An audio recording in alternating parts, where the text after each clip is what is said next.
Why do you keep putting fake food in your body?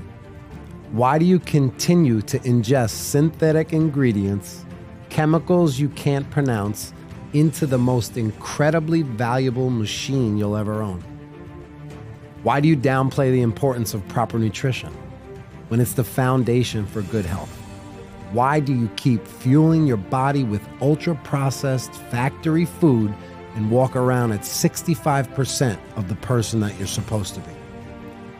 Why do you look at people who choose real, whole, simple grown food and label them health freaks or too extreme? Why does fasting still seem crazy to you, even though humans have done it for centuries and the benefits are undeniable? Why are these tools sitting in front of you while you continue to not use them correctly? We get it. It's not easy. There are so many levels on this health journey. Countless small steps, moments of discipline, tough decisions, missteps, and then breakthroughs. You don't just become dialed in overnight. You ascend, you develop, you feel a little bit better, then a little stronger, and then something clicks. You realize this isn't a diet, this isn't temporary, this is for life. We're here to support you, inspire you, and empower you because we believe in you, even if you haven't fully realized your own power yet. The fact that you're here, you're listening to this, you're watching this, thinking differently, means something big. You're on your way, and we want this so bad for you.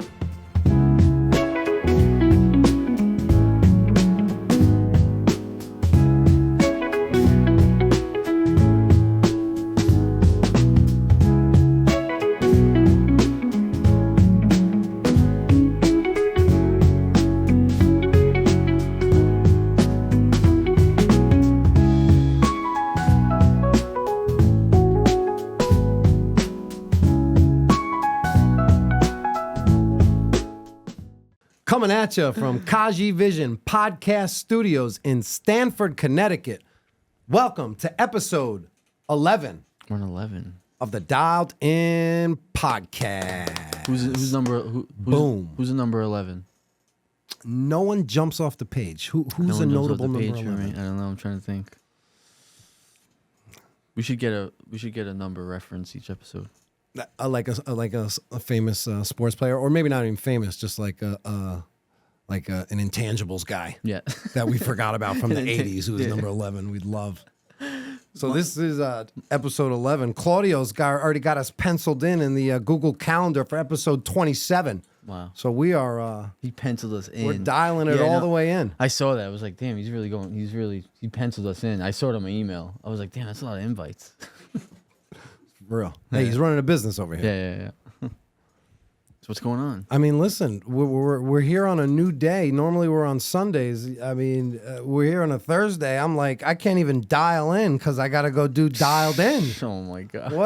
What is up with that? I'm about to do this whole episode in an air squat. What do you usually work out on Sunday, right? I'm 7 days a week if I'm available. Now that means if I'm going away with the family, then there's 2 days on the weekend that it's not happening. So if I have 7 any day I'm available, I'm going to the gym. That could be 13 days in a row. You know, it could be a stretch of missing 2 in a week, or missing, like last week, I think I missed 3. But Marc, I am so freaking dialed in right now. How do you feel when you miss a few days? Well, taking the concept of being like moving throughout the day, which we've spoken about, there's never a day where it's just static on the couch, right? So whether it's walks, whether it's air squats, whether it's deep squat, just trying to get a little bit of activity in throughout the day. I mean, it just depends what we're doing. Like this weekend, we went away with the family, so we went to a pool. So there was some little bit of pool fitness, you know, doing some arm circles in the pool, doing the water slides. So an active kind of non-active day or non-gym day. Were you just do push-ups at home? During the work week, I try to do push-ups every day. I do sets of 20. I'll try to do just 100 throughout the day. First period, do 20. You do a deck of cards. Yeah. The whole deck. If you count the aces, 14. It's like 400 and some push-ups. That's good. Insane pump. workout. Great pump. Insane workout. Great pump. I'm trying to snack all day on exercise. Like this, today I knew I wasn't going to make it to the gym. So just super active throughout the day with the kids. Whether I'm like sliding up back and forth in the gym while they're doing an activity. Like I'm literally working out all day. Now I got the freaking weighted vest. Hey, I know when I hugged you, I felt it. I'm rucking. I forgot you were rocking it all day. I'm rucking. I'm rucking it. You know what a rucker is? No. Rucking? Like the act of carrying weight around. So army people. I blinked out. People in the army do it. Moms carrying around their child. I'm loving the weighted vest. Yeah, I was telling someone that you're doing it and you really like it. First couple of days was fatiguing. I noticeably felt like the more calorie expenditure and a little bit hungrier. But 3 or 4 days in, adaptation. The body's amazing the way it adapts. What do you got? I know. Yeah. I forgot it one day on the way to work. I wanted to turn the car around. I was like, my whole day is shot. What am I? Maybe a little late. I forgot my vest. I'm used to carrying this extra weight around. Now it's normal. And also taking it to the gym, enhancing my workouts there. You're working out with it the whole time? Oh, yeah. I won't take it off till I go home at night. So I'm wearing it from 6:30 to 6:30, 12 hours. 5 days a week. Try it. I've never done it. It's just another thing adding to the stack, but I feel like I'm in the gym all day long. Like, I mean, it's good in a way because it's like long, low intensity muscle memory, and it just adds like a slight, like almost like multiplier to your caloric expenditure. For sure. I think that's a good way for people to find a way to do that if they can't like get to the gym too much, like with their schedule, just because it's so out of their mind once they can get used to it. And time is your friend. So if you can do something for an extended period of time, I'd rather you do that than you be like, oh, I'm only going to work out 2 times this week for 45 minutes. Right.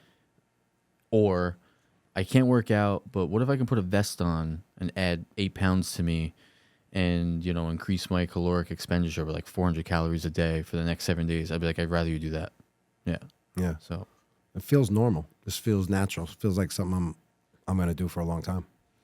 And I was also happy that there's no soreness on my back or hips because previous vests weren't as snug, and definitely I don't think those were sustainable that you could like wear long term. Yeah.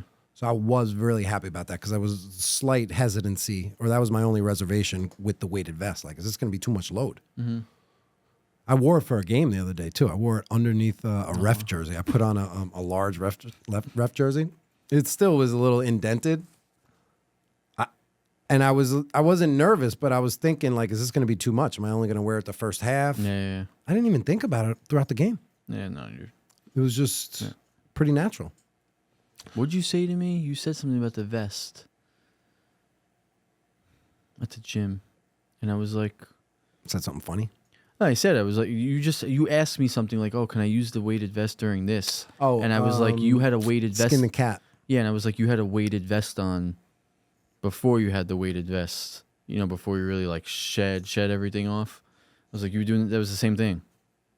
Well, I was having a limiting belief because I was questioning if I could do skin the cat. I mean, it wasn't a bad question because that is a I don't want to rip my shoulder off. No, it's a serious move. And if you're like not like prepared for it, but I watched you for 2.5, 3 years do that move, carrying a little bit of extra weight that you didn't want to. So I know. Yeah, true. I was like, no, your shoulder is prepared to do that. You've done it before. You're so much leaner and lighter than you were. So, but that provided a lot of reassurance in that moment. It was like an instant switch. Like, oh yeah, I'm fine. That's the way the mind works, and that's how we can be inspired and empowered by others too, right? Yep. And those are also what holds us back, is those limiting beliefs and those fears. Like, oh, am I gonna be, is this gonna be too much load? Is this gonna be too much? But I guess trying to find that balance between safety and also like pushing your limits and pushing past those. That's one thing I think I've done with you in a couple different spots with like the ring work and various little injuries, from little neck injuries to wrists, and just that uncomfortableness. And me thinking like there's damage to push past that. And no, that's actually the answer. Like, you're going to have to go through these muddy waters, and it's going to be a little nasty, as you like to say. Yeah. But coming on the other side of that, I'm stronger. I'm better off, and I feel better. I feel good. As long as it's not like really, really, really like, to the point where it's like stopping you from like doing other things. I think it's important to go through that. Like, I dealt with that like with my hamstring pretty bad in college. Like, I blew it out like pretty bad, and I didn't have like experience like what I do now. And I blew it out really bad, so I'm like, I'm just gonna lay off my legs for 6 weeks, and it'll just heal, and everything will be fine, magically fine, and I'll start playing basketball again, and I won't have a problem. Soon as I got on the court 6 weeks later, after waiting all that time and wasting the time, pulled it, like nicked it like again. I was like, wow, like I literally like tore it again. And then it just like taught me. I started like doing my homework, and you have to like re-strengthen things. So I think when you get injured a little bit, it teaches you a lesson, and either you're gonna learn what the lesson is, or you're not, and you're just gonna, I can't go to the gym. My back's bothering me a little bit, or no, I messed my knee up, and because I look to these other people. It's like David Goggins, like that guy's running and working through. I mean, it's like there's no such thing as pain in his mind, right. And that's obviously like super extreme. He's the best. He's the best. Like, I would pick him if I got to pick anyone who's gonna outrun this guy. No one's outrunning him, right? But I think it's about finding, dialing it back a little bit, of finding that balance of not hurting yourself, but I think it's good to push a little bit past the pain, because I think that's the only way like you're really gonna like adapt and see what like you're capable of. Because I think if you don't do that, I think that's what's so important about like running really far and long. People are like, oh, it's miserable. It is kind of miserable. But I said it's usually miserable, like once you can even like tolerate it, because you can just pick the pace. I think the hardest thing that challenges people, it's like just doing this one thing, not slowing down, because the treadmill keeps you running. It's like if you don't keep running, you're going to fall off the treadmill. So you'll just like hit the button and you'll bail out, or you just like jump off. But when you're running outside and you're running, like you have to keep the pace. And I think it just trains your mind in such an unbelievable way. So I try to get like younger athletes to start like tinkering with it. Cause I'm like, you don't know what you're mentally capable of yet. And that's what I think like running teaches you. So I think it's really good to do. Yeah. Is running long term like sustainable though? Would you recommend? It depends on the intent. It depends on the length and the intensity. Some people are like, they're almost like adrenaline junkies. A lot of runners deal with this. They have a lot of knee pains, no? You look at, if you pick out a lot of runners, like long distance runners, and look at like the longevity of their health,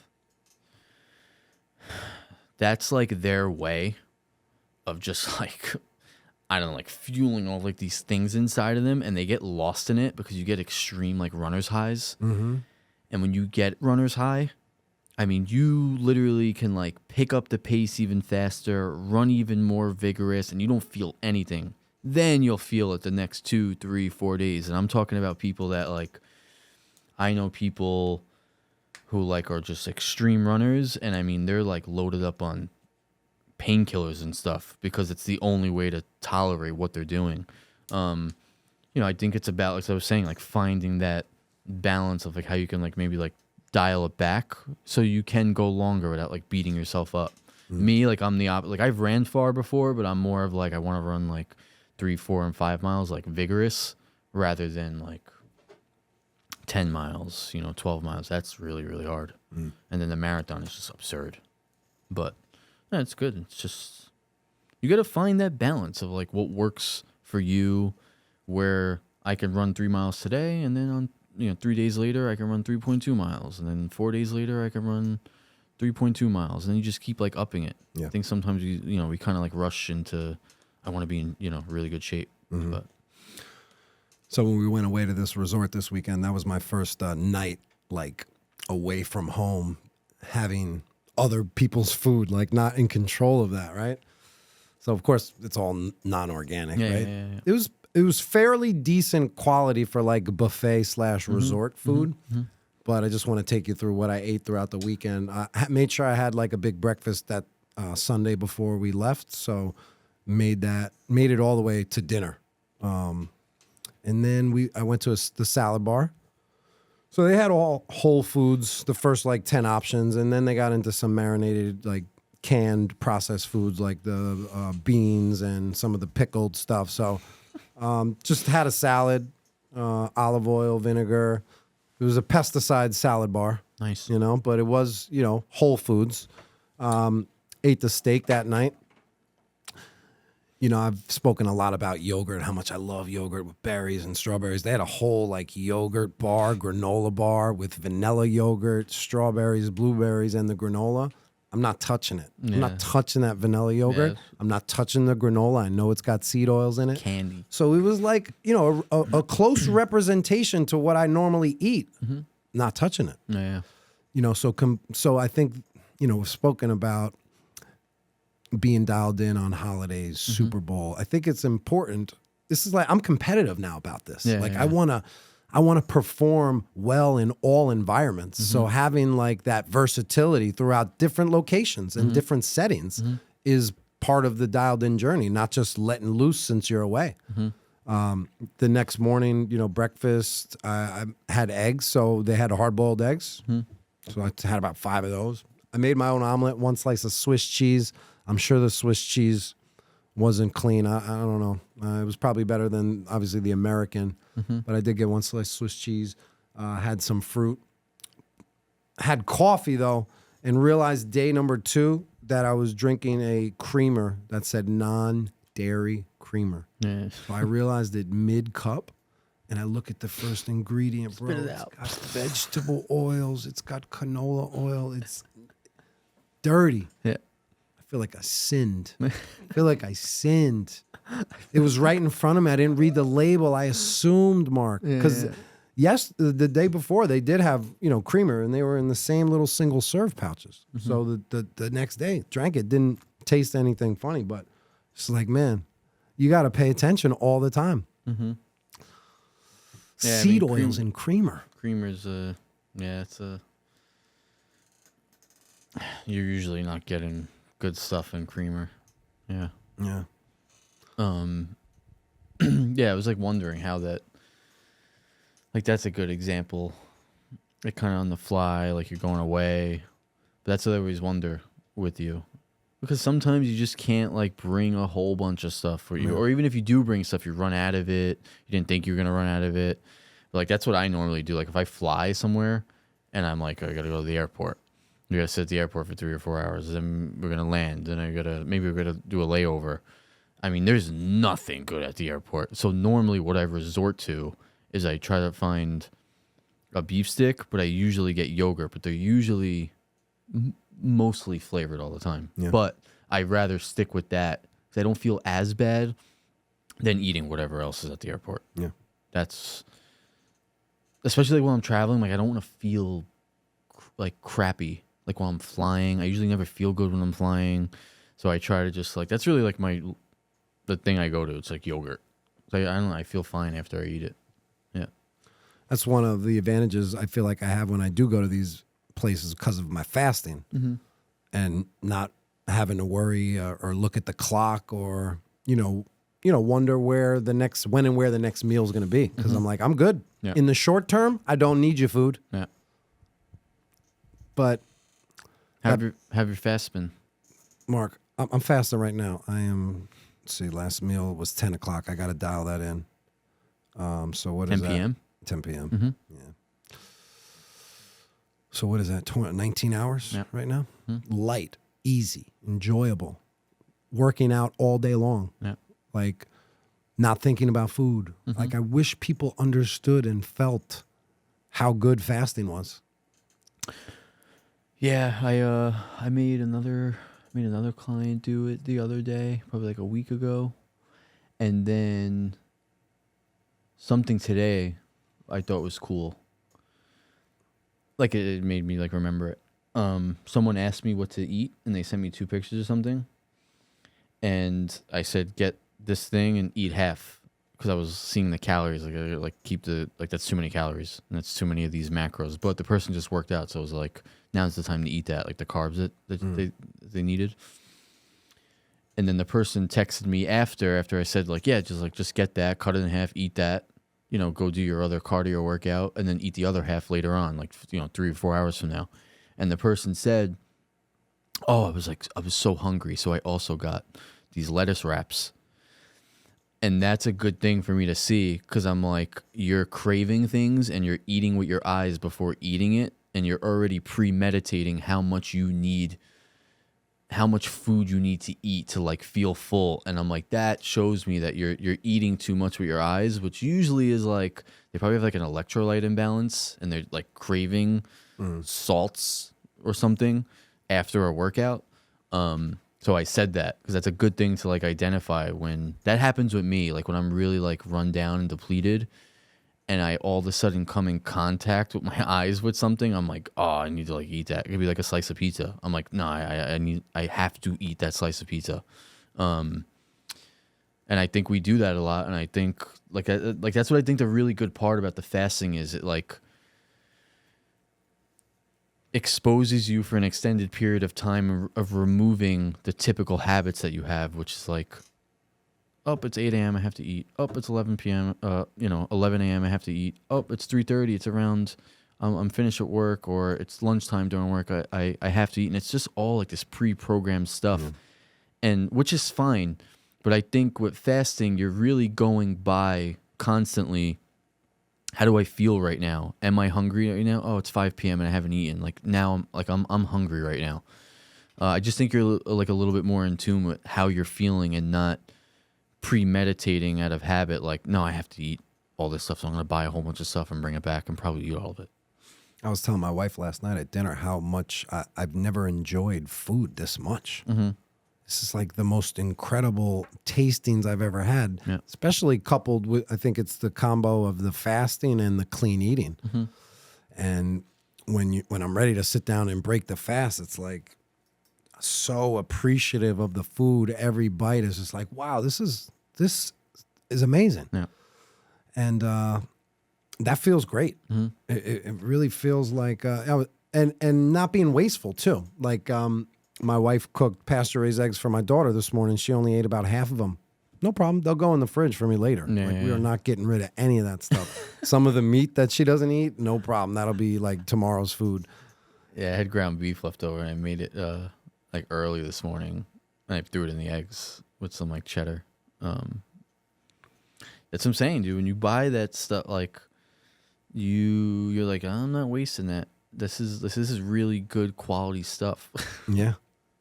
When are we doing a special podcast soon? In the gym? No. Oh, basketball podcast? No. Okay. The farm.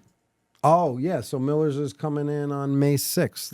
Are you really confirmed for that? I'm super that time, 12:30? Are you available? I am super excited. When's May 6th? I'm taking off work, so. What day is that? I'm not sure the day of the week. Tuesday. Yeah, it's perfect. I got to give Miller's a shout out. Not only are they supplying me with delicious food, they're putting out great content. Their emails are awesome.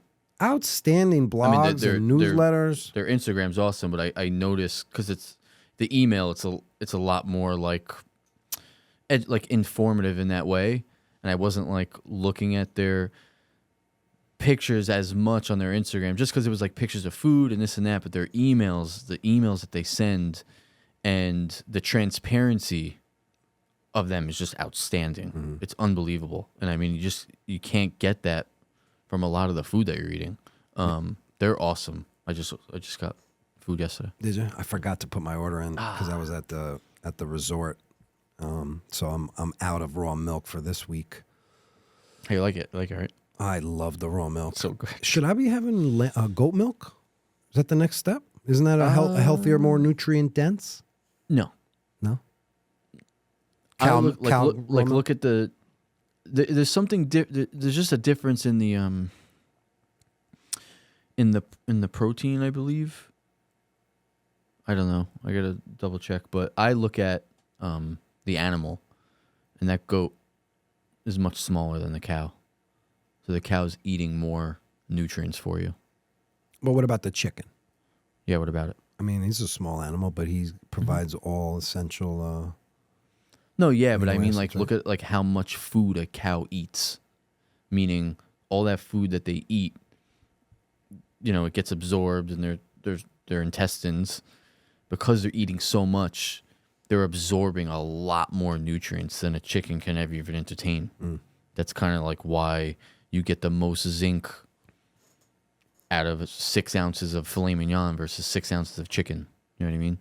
That's how I look at it. Like they're consuming more calories for me and you versus the chicken. The chicken's good too, and the goat is outstanding too. I'm just saying, like, that's how I look at it. Like when I go down the rabbit hole of seeing like what vitamins you get from these things, and this is when I was like, all right, what gets me the most zinc? And it's oysters, but you're not going to sit there, probably pay and eat for 12 ounces of oysters or 6 ounces of oysters. Like, it's a lot. You're not going to keep doing it. It's so much money. Right. But so then I looked at, like, what about 6 ounces of filet mignon? What about 6 ounces of chicken? What about six ounces of wild salmon? And then I was like, all right, how do I compare that with? I thought if you want zinc, I could eat my veggies. I mean, it's literally minuscule. So that's when I saw, like, oh wow, like red meat, elk, all that stuff, cow, like you're getting so much nutrients out of them is insane. And the way your body absorbs it, you can't beat it. You're not absorbing anything like that. But it can be. Shout out to someone that was asking me for help. These proteins can cause GI issues, so you can't just be like, oh, I'm switching over and I'm just gonna eat like all these super high amino acid profile proteins and think that it's just gonna like work right away. You have to get your stomach ready to tolerate that sometimes. And it's the same thing with vegetables. If me and you sit here and eat a whole bunch of kale right now, and maybe we don't like break it down and we just eat it raw with some oil, that can bother our GI tract like pretty stressfully. So there's just pros and cons of all this stuff. So you're trying to figure out like what works for you. I added colostrum. I know they were sold out. I know. I for almost that for a ordered it. while. I didn't order it. I should have ordered it. Just came in a small bottle. I didn't know what to I haven't do with had it I yet just- like that. I put it in my shake. Just like a little shot of it in my shake. It's just like what is it like? It's like yogurt. Is it? No, it's more milk-like. Oh, okay. Yeah, it's like a really thick and condensed milk. Did you taste it by itself or no? I took a little sip, yeah. Well, raw milk-like. Yeah. Pretty raw milk-like. Do they sell bison and elk? They don't know. No. What's the other butcher that my brother Yeah, goes the to? other farm, North Star Bison. They're awesome. It's just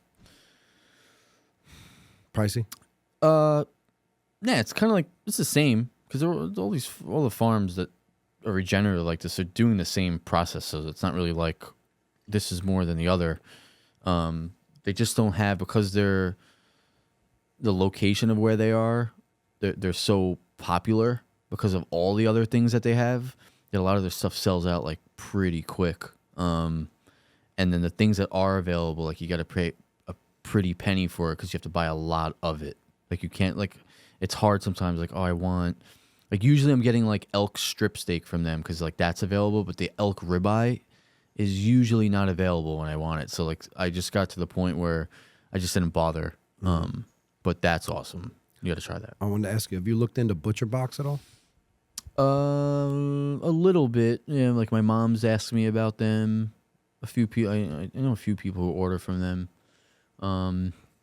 It's a grass-fed delivery service or membership type service. Yeah, I just don't. Or subscription, I should say. Yeah, I just don't like. I don't want to be rude, but like I just don't like seeing seeing how I can interact with like someone like Miller's and the stuff that they're posting, and there's just like no BS, and it's like I can go there right now. I just feel like it's just so easy to see how transparent they are and like I just feel like I can ask them like, hey, like what do you feed your what do you feed your cows? And they're just gonna like show you like this is what we feed them. This is when they graze grass. They get some of this.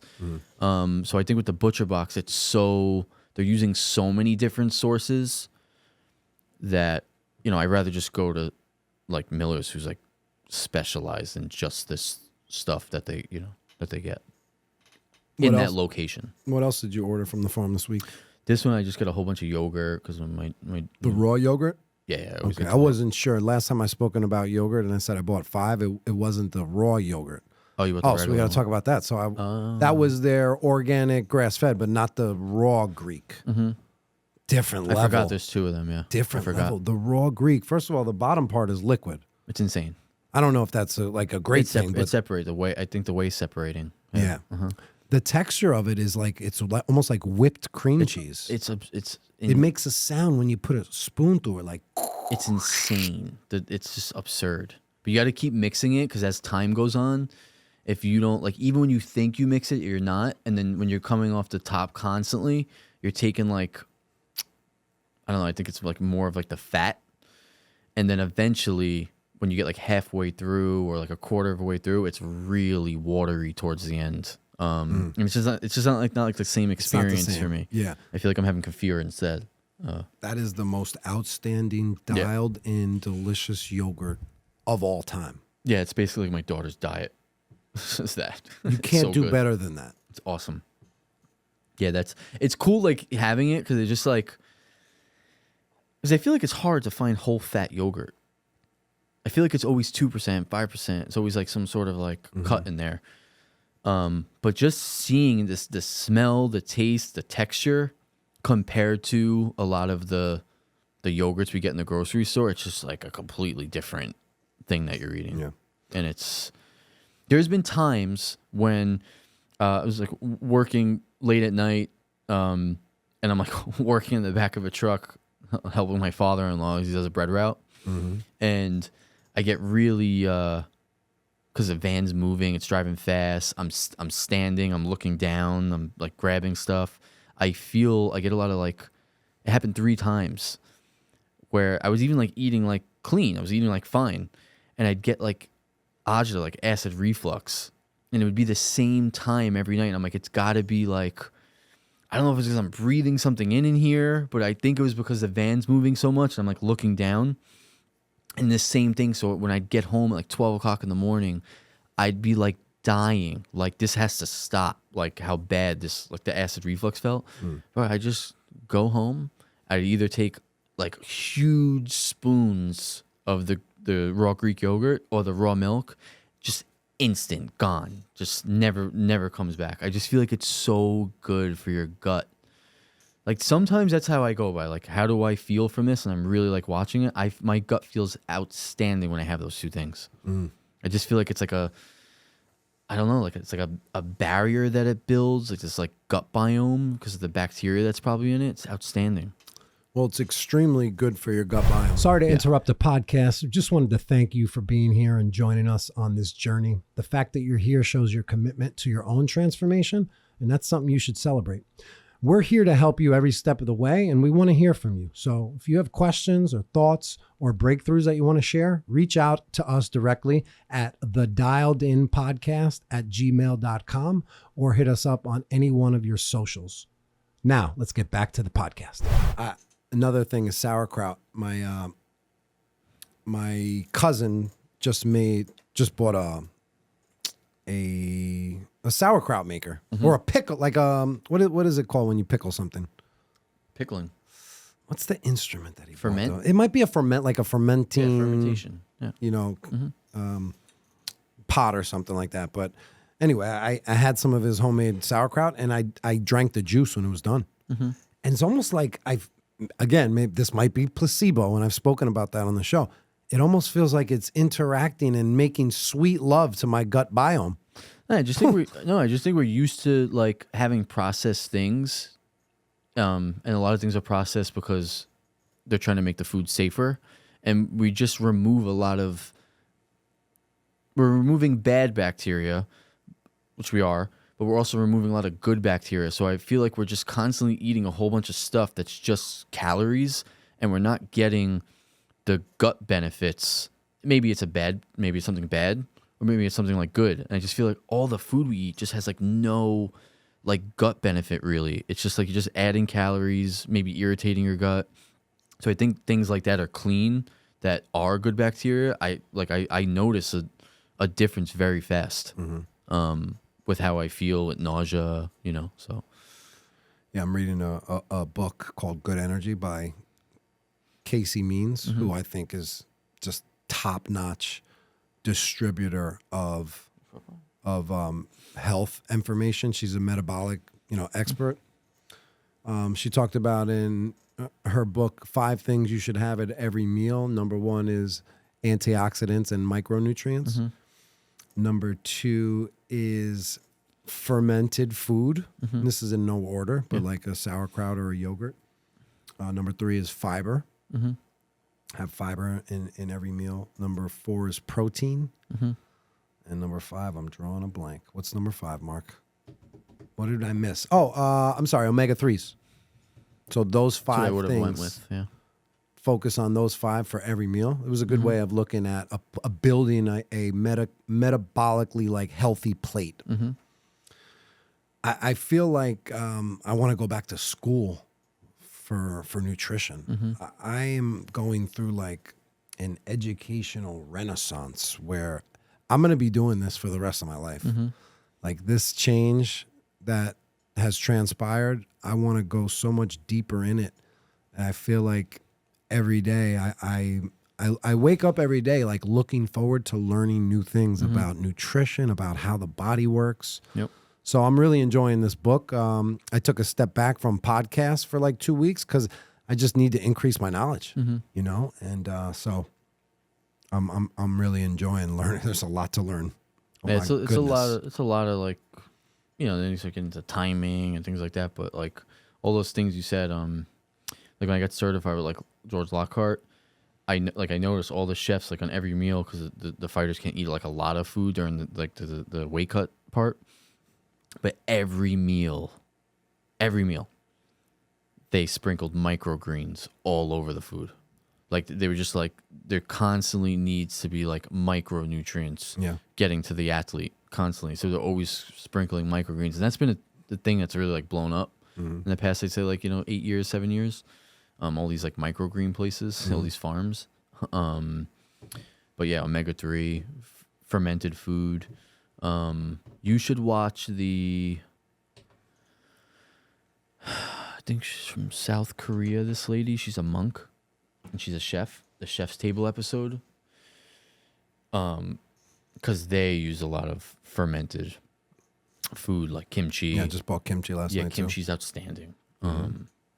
Pickled carrots, pickled onions, pickled anything. She also, in this book, mentioned there's a difference between just pickles and then sauerkraut because of the fermentation, whereas pickles are just cooked in a brine. Yeah. So I associate them as the same thing, but it was just interesting to hear the difference in those. Yeah, I haven't given my because I try to like I give her the raw yogurt, and then I always have clean like pickles in the house. I haven't done that yet because I want to make it. I don't want to get that's bad stuff, but I want to make sauerkraut. Or let's see if I don't think she'd be cool. My daughter with kimchi right now, and it's spicy. Yeah, my cousin's was slapping. So good. I just so good. took a shot of it. Yeah. I used to have a foreign exchange student that lived in my house, and he was from South Korea. So we'd always make like real, like authentic Korean food, and he always had like this awesome. I don't remember. I don't know if it was like clean or not. I have no idea. I'm assuming probably not if he was like ordering it, from wherever he was ordering it from. But he always had kimchi, and we'd eat so much of it. But yeah, fermented food's really good. The omega-3 each meal. I'm reading mixed things about and this is a very controversial topic, but fiber. It's hard. Like when I see the negatives about it, it's always coming from like real big like carnivore diet, like meat eaters. Yeah. How many grams a day should I be consuming?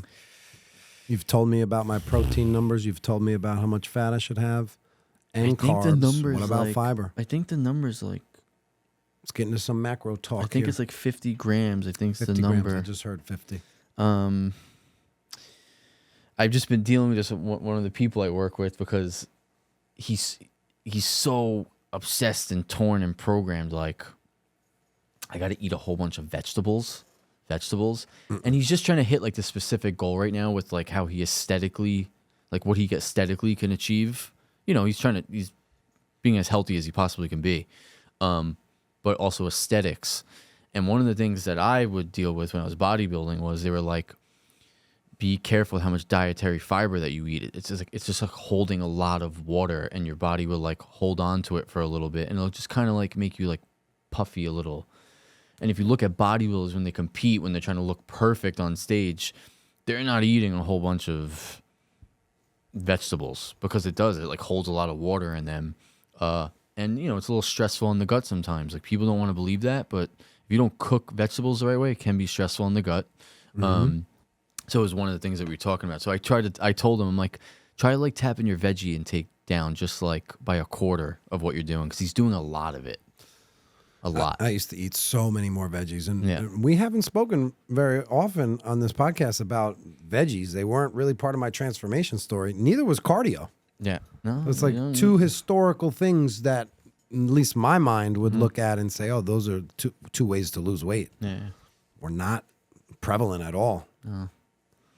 Yeah, it's like different, you know, sometimes depending on the person, but I tell this like so many people and they're just like, oh really? Like, I don't have to do cardio? I'm like, not really. I'm like, if you want to like be lean and look toned and build muscle, like, you don't need to do cardio to like lose weight and burn fat. And I find that a lot of people don't really like doing it. That's one.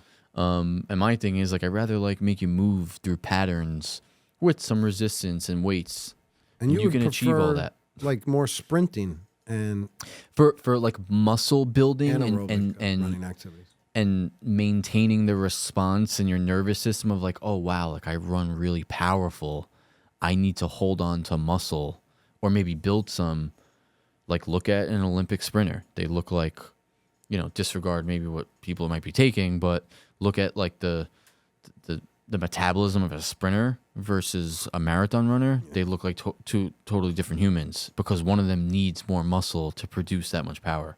So that's why I say sometimes you do sprints, and then sometimes if you are like trying to maximize, you know, extended period of times of, you know, being in like that moderate heart rate zone, then you stick with the longer term cardio. But I switch them a little bit when I'm working with people. But yeah, you could do that. Like, you don't need to like do like you're getting cardio when you're like working out the way that you're working out. That's what I'm saying. You know what I mean? Yeah, it's not like this steady like, oh, my heart rate's at 150, 148, 152, 150, 148. Maybe not like that, but like when you're doing the workouts that you're doing and then you're doing some of the flow stuff for 2 or 3 minutes, yeah, do that. Like, you're doing cardio, like your heart rate is up. So that's my thing. Like, it's still, you know, it's just different. Like, do you want to be a runner? If you want to be a runner, then you got to do cardio like that, obviously. But I don't want to look like a runner. I want to look like a sprinter. Yeah, I mean, like runners can look really good. It's just like they're running for so long, and they might not be getting like the certain like muscle response out of like the pattern that they're doing, and they're just burning a lot of calories because they're running for 7 or 8 miles, right? And if they're not eating the right way, they're losing muscle during that run.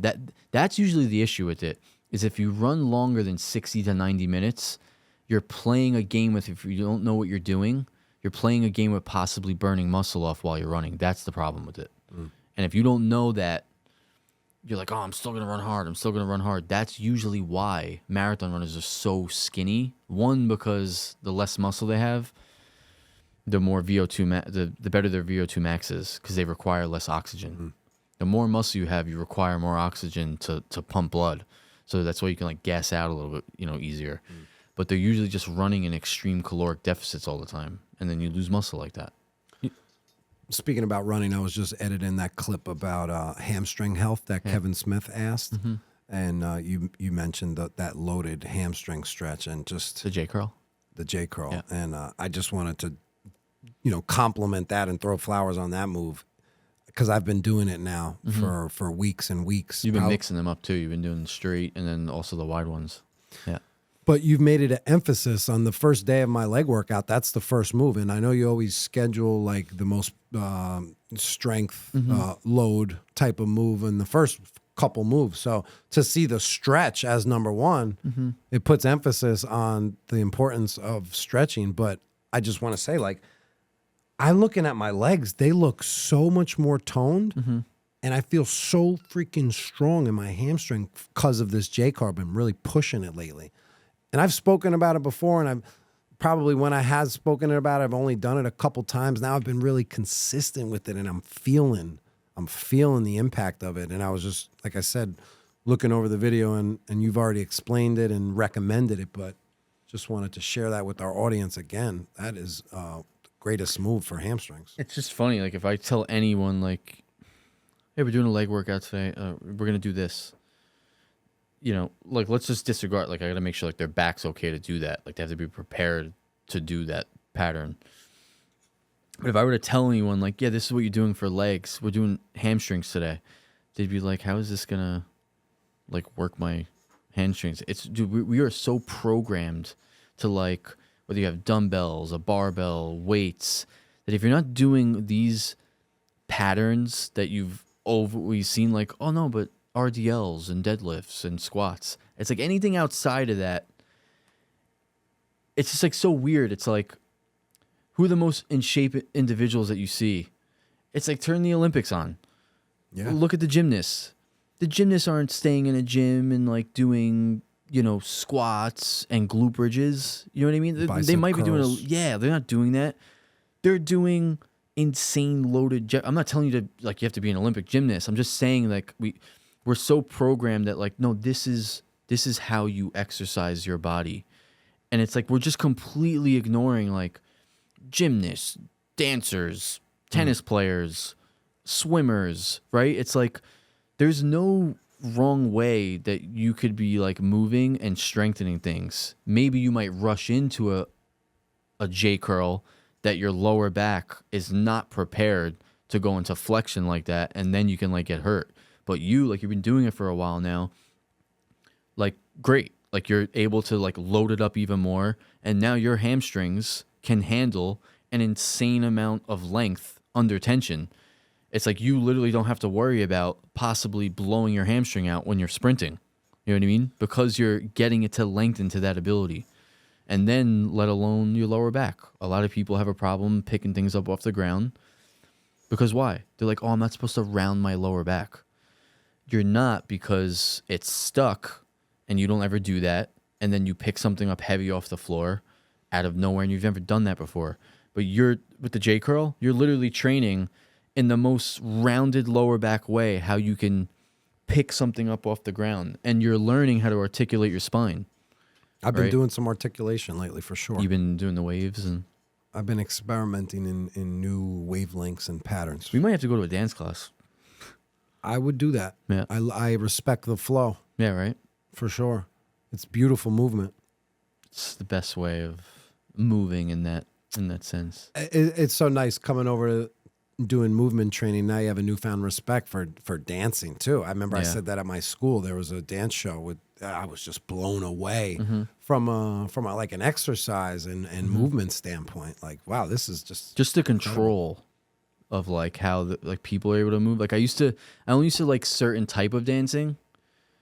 Like I'd be like, oh, ballet. No, I don't care about that. But now, like doing what I do, like I look at ballet dances. I'm like, it's almost like not human how much control they have on one foot and how their leg. Like I value range of motion now. So when I see someone's leg that can be up here and then move it around in that area, it's like baffling to me. And then break dances are unbelievable. Oh my goodness. Yeah, that's like Break dancing that's is more my alley because insane. there's strength in there that what they're doing.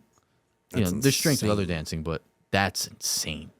The stuff they do, I mean, it doesn't even look humanly possible. Like the crump, right? Is that what it's called? That, but I'm talking about these guys are, and the men and the women, they're. It's like when you're doing the QDR push-up, they're doing that, but throwing their hand off the ground and spinning and then twirling. Like, think about how much joint load that is and coordination. We have coordination on our feet, dude. Oh yeah. Can you imagine having coordination to the point where you can spin in a 360 on just your hands and just like not fall, let alone like tolerate it on your wrist? It's like unbelievable to me. I think they're the best movers on the planet. I'm not kidding. I love those crump battles, those dance battles with the chest pops and the arm swings. Yeah, Powerful. That's awesome because they do all this stuff in the movement method. They have all these crazy different phases that they do, and one of them is stuff like that. It's not to that extent. That's the specialized version of it, but that's showing you that someone can go into full-on contraction and like relaxation out of nowhere, and that is super hard to do to that level. Improvising it with music, it's very hard to do. Have that explosive stillness. Yeah. Just exploding and boom, frozen. Control. Yeah. I saw on YouTube there was a slow muscle up race. A what? A slow muscle up race. What was that? So you win by being the last one to do the muscle up. You win. Oh, So it was a one-on-one. It was an uncle versus his genius. nephew. So they said this is a slow muscle up race. So go ahead. That is so My genius. man went so slow, and his nephew had to go up quicker. Yeah. My man was just laughing at him. Slow. Can you do a slow muscle up? Yeah. I'm saying as slow Yes. as possible. Really? Uh-huh. Wow. Dude, that was cool. I never seen that. Like like dead hang and then like it's no momentum. You're not using any momentum. Like you're controlling every. It took him millimeter. 30 seconds to get to the top. Yeah. Incredible. I've never done it with that intention before. Like, how long can I take to do this rep? I never done that before. It's a reverse race. I've been doing it like with myself and with people, of like, oh, more time under tension. But I've never done it in the sense of like, how long can you take to do this? Like, I'm gonna implement that You to everyone better. this week. You're gonna do a chin up, and I wanted to take as long as possible to do the chin up. It's genius. Yeah. You know that same guy is so good at that bicycle and like Yeah. the steps. You know the I the did pull-up it. steps. I did it the other day, and someone was like, my client on the other end of the gym. He was like, were you just walking on something doing the pull up? And I was doing the like step, and he didn't realize I wasn't like using anything. It was funny, but yeah, those guys in the park are awesome at that. I love it. It's They're so the best, much control. Best in the business. Yeah. The bartenders. I used to have a student. Her uncle was like the head guy of the bartenders. That was a big time Bronx fitness squad. Yeah. Look them up. They're in awesome Bartenders. shape. They're always in awesome shape. That's all you need to do. Yeah, it's just like repetition. They're controlling things. That's what it is. That's what they're doing. They're doing like longer time under tension when they're going like this, here. They're moving other things. It's You know what my genius with it. favorite gym is? The park, the Just grass. no, but just these outdoor Yeah. pull-up, push-up bar gyms. I love seeing them. When I pass them on the highway sometimes, I really want to get out and go work out and do a set. The simpler, the better. That's why they're so good, because it's just like dip poles and then like just rings and then the other stuff that they have. But it's like the simpler the object, the usually more you can do with it with your body, and that's what I think we should be doing. Yeah. Like when I took those before pictures for Dialed In, it was at this beach gym. It's right on the beach, and it's got like 5 stations of bars. The long, pull-up bar, put a dip bar, balance beam. Just love it. I feel like I'm at home, right on the beach doing that stuff with my non-dialed in ass at the time. It's crazy, that difference. I feel like you really unleashed a beast in me. I was thinking about you and one of the first refs who inspired me. I told him like the same thing. I used to call him like on my lunch break, like, bro, you inspired me like so much. Like I want to be the greatest in the world at this now. So similar now that I'm on the health journey. It's like that was what I was saying. I'm competitive now at this. I feel like this is like a game, and I'm dropping 40 every time. I think it's just cool the way that you did it, because you did the other thing for so long, which was like really, really like working out well. And you like kind of paid attention to like how you were eating in a way. But it's cool because it's like I got a bone to pick with you. Keep going though. It proves your hypothesis of like our hypothesis of like you gotta, if you can dial in that part or you don't, this is the result of when you don't. But you're doing all the exercising stuff, I mean, to the best of your ability. Like you were working out a lot. There's days where we're doing like super hard workouts. You're doing super hard workouts. And then just to see by just that change, that's how much of a change it did. That's a good example, because sometimes it can get like cloudy, like, oh, was it because of that? Or was it because of that? Or was it because of that? Like you cleaned everything up, extended your window of time that your body's not being fed something, and it like drastically, obviously, was the difference maker. Let me ask you a question. Let's go back. I said I feel like I have a bone to pick, but then I'm like, no, we picked too many bones already today. We picked a lot of bones. We picked so many bones today. But I do feel like, and I'm saying this because you're kind of mapping out my journey. How I was not so dialed in, but I was working really hard at the workouts that you were providing, but not being able to break through. And I broke through when I started eating clean, and we started having more of those conversations, I think, in this summer, like August. Like I remember in August, we spoke about citric acid. And I had mentioned a product I was going to have, and you're like, no, I don't have that because it's got citric acid. I'm like, yeah, it's got lemon and lime juice. Like that was the extent of my knowledge at the time. But I'm like, why wasn't he telling me more about that earlier on? Like, why were you not speaking about ingredients like earlier in our journey? What do you think took us so long to get there? I don't think it was. No, I think I feel like you should have just like grabbed me by the neck and been like, yo, you got to eat clean. Do you understand what you're eating? Are you looking at your ingredients? I mean, it's a lot of time. I feel like during that time, I don't think I've said it like that to you, but I just feel like I can't imagine I didn't say like, yeah, like you got to eat. Like the only way to eat clean is like getting food sourced from the right places. And, you know, even if I think a lot of times I've said things and you might have thought I was just like, oh yeah, no, like Marc, I get, yeah. Which could be true. No, like Marc, I get grass-fed beef. I'm like, yeah, but that grass-fed beef that you're getting from the grocery store is like, you don't know if it's really 100% grass-fed. And I think you'd maybe like take that as, I don't know, but I would assume like you'd maybe like take it as like, but it's grass-fed. It says 100% grass-fed. What is he talking about? I can't imagine in all the time that we were training, I was never like, no, you have to eat clean. But over time, I've learned that not everyone is ready. The way that like I'm ordering food and I get stuff and how I try to cook and as clean as I possibly can, not everyone is ready to do that. So I don't push that. At the end of the day, like in terms of you like leaning up and things like that, that's like, all right, show me.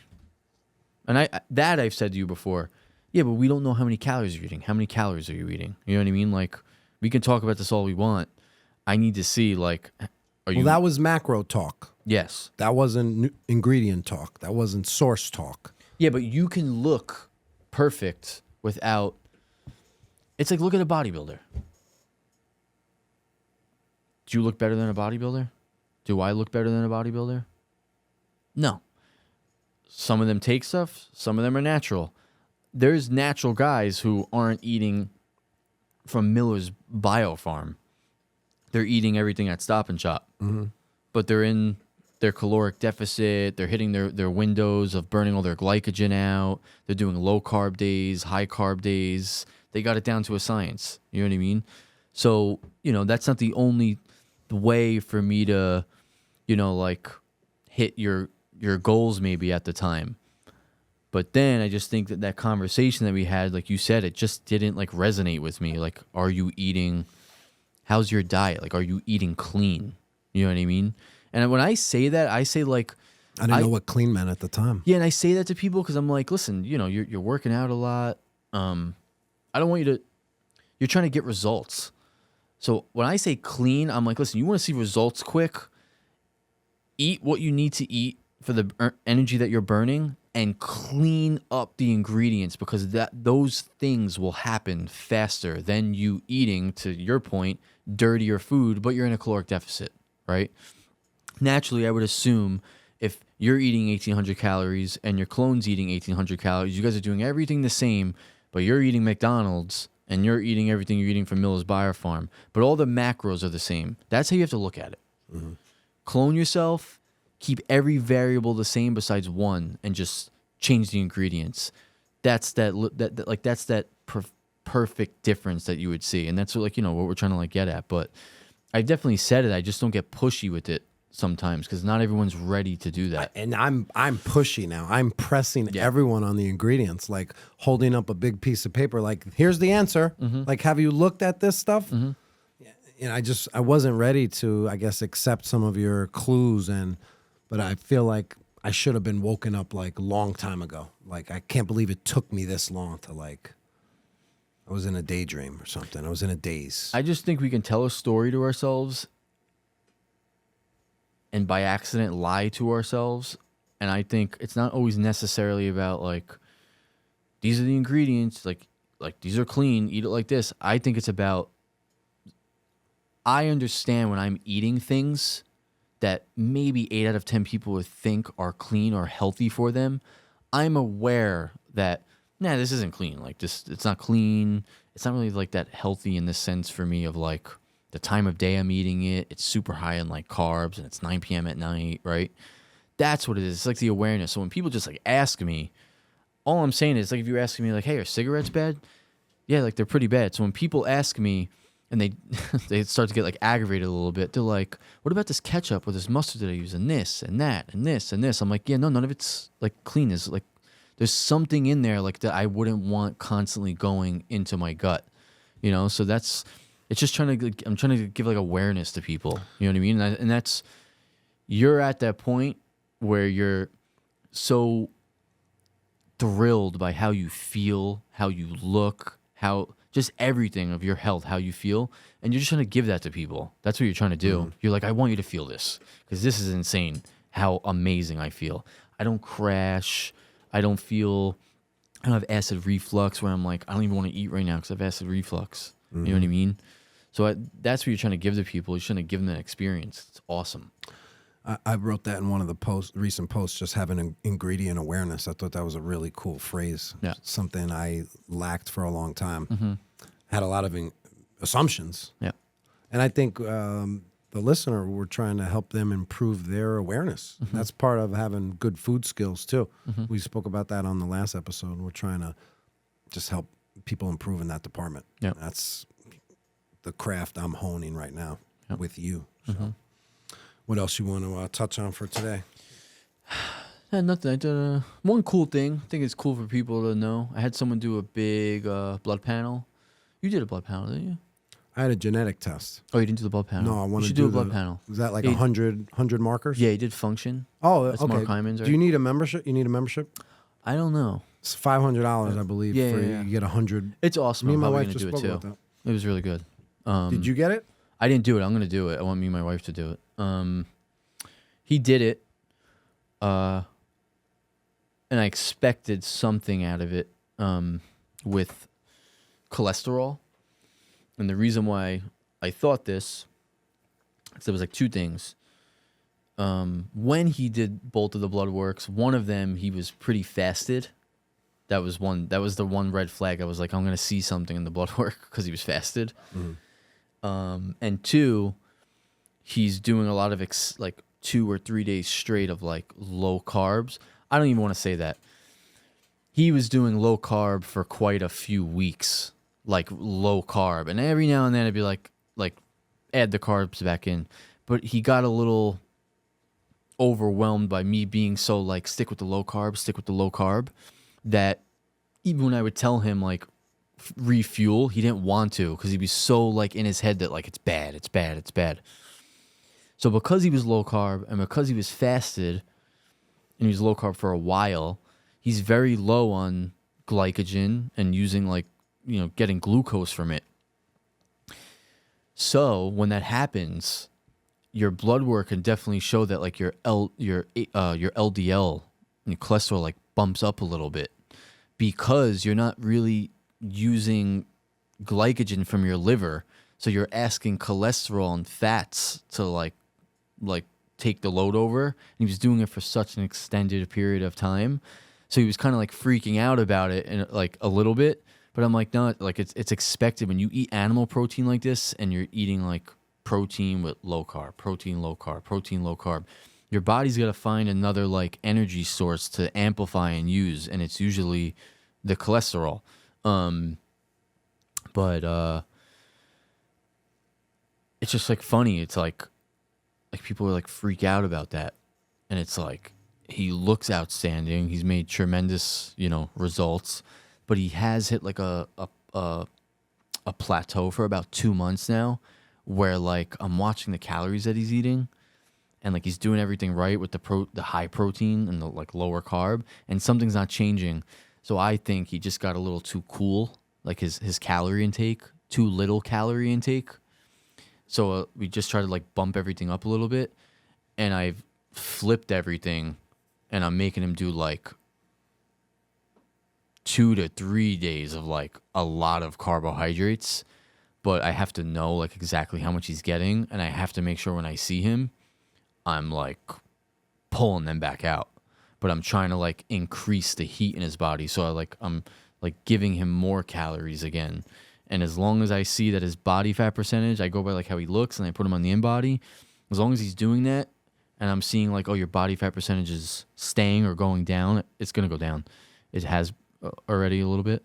That's what I want to see. If I was doing that increase in carb intake on him, and I saw his body fat like start to like tick up, I'm like, oh no, it's too much. Like he's overflowing again. So I just got to make sure I pull the carbs right back out of him, because I'm letting him eat a lot of them.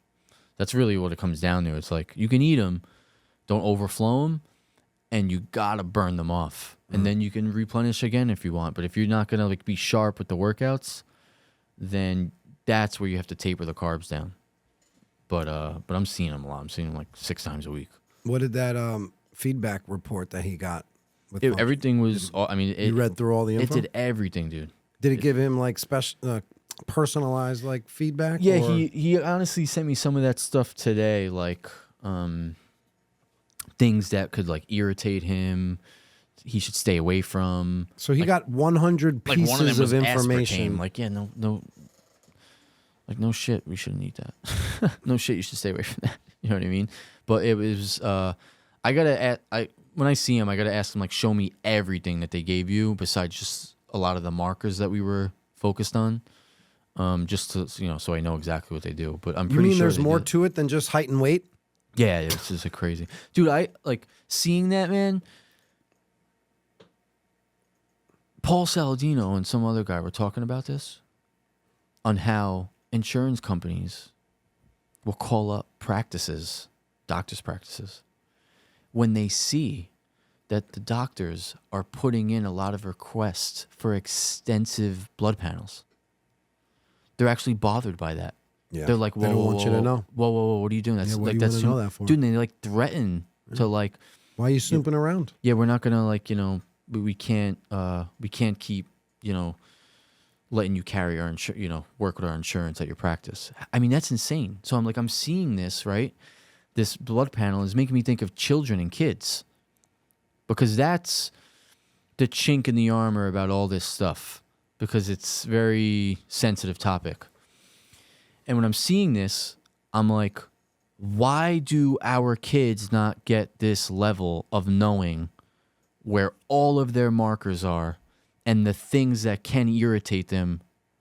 Not when we wait till we're 40 to be like, I need to see what the hell's going on with my with all my markers and the things that really don't work with me, that do work with me. Like, our kids should be getting this type of healthcare, like that, like extensive. Or what about when we're saying, to your point, what you say a lot, like, Mark, you can obviously tolerate carbohydrates a lot different than someone else, right? Like, you can just tolerate it a lot differently. You can eat them at a different rate and the same result doesn't happen, right? Why don't we know, if I have 3 kids, 2 boys and a girl, 2 girls and a boy, I should know from healthcare, what's the metabolism difference between my 3 kids? Does my son, he doesn't like, his blood sugar does not tolerate carbohydrates well at all. Like, it really is actually creating like insulin resistance with him. He's a better person for a more high protein, high fat diet. Like, why do we not know this? Why are we waiting till we're 38 years old, 45 years old to be like, oh, maybe, and I'm like, why did no one tell me about this? It's crazy. Like, that's like all I was thinking of looking at these markers, and I'm like, we wait until really like it's too late, till something's wrong, to be like, I need to like check this stuff out and see like, I don't care about my cholesterol level. Where's my ratio of cholesterol? Like that stuff, right? Where's all of my sex hormones for the male? Where's all of my sex hormones for the female? And then the best part is you do it once, and then 4 years go by, and then maybe you're going to do it again. This should be done every 6 months. And why is it not being done? It's just like, I like thought of it. Like, it's so crazy, because it was a really good, panel. I thought it was awesome. Yeah, we know so much about other parts of our life, like our finances and our car and our work responsibilities. But we don't treat the most precious vessel. I mean, I said it the other day to this person. I'm like, my daughter's going to be 8 years old, 9 years old, 10 years old. She's going to be in school, and my daughter will be able to tell me about science-related stuff. My daughter will be able to tell me about long division, geometry, some history, English, grammar. Why does my daughter not know the same exact level of what a carbohydrate is, a protein, and she is eating all day long? Like, this is the most... That should be school. Like, she can't go to school unless she is nourished. Like, you understand what I'm saying?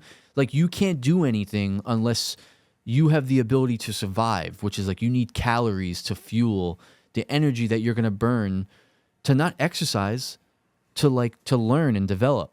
Like, you cannot develop as a child unless you have caloric intake and nutrition. And it's like, why do kids not know anything about this? It's like, it's like me putting math homework in front of their face. And I'm just like, yeah, just do it. But I've never taught them about how long division or multiplication works, right? That's what we do with food. There's just no, what's a carbohydrate? I don't even know what a carbohydrate is. I know what sugar is. I hear about, sugar's candy, right? It should be 1 + 1. I just think it should be the most important topic in school. Am I crazy for saying that? Health should be the curriculum and all the different components of it. Yeah, it's like just really wild. In our dialed in school, in the dialed in institute. I mean, that'd be pretty. It'd be a hell of a school. That'd be pretty cool. But yeah, like, I remember health classes and things like that, and like, it took so long, dude, for me to get any type of exposure to like, oh wow, like, this is what nutrition is, Whatever we grew up learning, that's just the old world of nutrition. There's new data out there, and I'm excited to dive into it. So, cool. Can only control what we can control. Yeah, and that's what we put in our body. So we are on the dialed in path. So keep doing your thing, brother. Trying. Let's go drop the kids off. Gotta go drop the kids off. Do it. Why do you keep putting fake food in your body? Why do you continue to ingest synthetic ingredients, chemicals you can't pronounce, into the most incredibly valuable machine you'll ever own? Why do you downplay the importance of proper nutrition when it's the foundation for good health? Why do you keep fueling your body with ultra-processed factory food and walk around at 65% of the person that you're supposed to be? Why do you look at people who choose real, whole, simple grown food and label them health freaks or too extreme? Why does fasting still seem crazy to you, even though humans have done it for centuries and the benefits are undeniable? Why are these tools sitting in front of you while you continue to not use them correctly? We get it. It's not easy. There are so many levels on this health journey. Countless small steps, moments of discipline, tough decisions, missteps, and then breakthroughs. You don't just become dialed in overnight. You ascend, you develop, you feel a little bit better, then a little stronger, and then something clicks. You realize this isn't a diet, this isn't temporary, this is for life. We're here to support you, inspire you, and empower you because we believe in you, even if you haven't fully realized your own power yet. The fact that you're here, you're listening to this, you're watching this, thinking differently, means something big. You're on your way, and we want this so bad for you. And until next time, Mr. Vaccaro, I love you, bro. I gotta give Claudio time. Thank you for listening I love you, to the bro. Dialed In podcast. We hope you enjoyed this episode. We want to hear from you and help you even more. So please reach out and connect with us at the dialedinpodcast@gmail.com or hit us up on one of our social media accounts. And remember to stay dialed in and choose to have the most amazing rest of your day.